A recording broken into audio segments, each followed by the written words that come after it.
আপনি কি কাইন্ডলি আমাদের জন্য নিচ থেকে একটু পুরি নিয়ে আসতে পারবেন? সরি, পুরি পুরি। আমি পুরি আনতে যাব? হ্যাঁ আপনি যাবেন, যান যে পুরি নিয়ে আসুন। রিকোয়েস্ট করলে যেতাম, অর্ডার করলে তো আমি যেতে পারি না, এটা তো আমার কাজ না। আপনার কাজ না কি করে? এগ্রিমেন্টে লেখা ছিল অফিসের যে কোনো ডিপার্টমেন্টে এমপ্লয়িকে কাজ করতে হতে পারে। সো আপনাকে কয়েক মিনিটের জন্য আমরা ওখানেই ট্রান্সফার করে দিলাম। ডকুমেন্টস কোথায়? ট্রান্সফার লেটারটা কোথায় সেটা দেন, করে দিই। লেটার তো দেয়াই যায় নাইম সাহেব, কিন্তু তাতে খামাখা আমাদের পুরিগুলো ঠান্ডা হয়ে যাবে। দোকান তো নিচেই আছে, যান না একটু গিয়ে নিয়ে আসুন। ওয়েট, আমি টাকা দিচ্ছি। এই যে নিন।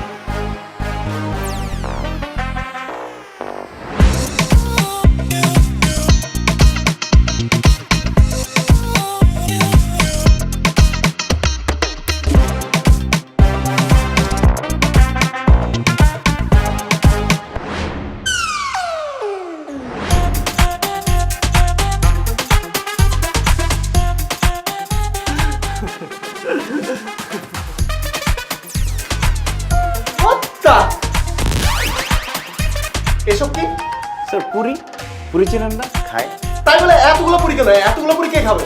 স্যার আপনি তো আমাকে বলেন নাই কতগুলো পুরি আনতে হবে, তাই আমি ভাবলাম যতগুলো টাকা দিয়েছেন সবগুলো দিয়ে পুরি নিয়ে যাই। Are you crazy? এতগুলো পুরি কে খাবে? আর এভাবে ওয়েস্ট করার মানে কি? ওয়েস্ট কেন হবে ম্যাডাম? আপনারা দুজন 2 পিস খাবেন, বাকিগুলো আমি পথ শিশুদের নিচে দিয়ে আসবো, ওরা আপনাদের জন্য খুব দোয়া করবে। আর একটা কথা স্যার, এমপ্লয়িকে নতুন ডিপার্টমেন্টে পাঠালে একটু তো সমস্যা হতেই পারে, ভুলভ্রান্তি হওয়া তো স্বাভাবিক, নতুন কাজ না। নিন স্যার, দেরি না করে তাড়াতাড়ি নিয়ে নিন, এই যে পুরিগুলো ঠান্ডা হয়ে যাবে। নিন sir, thank you sir, thank you madam.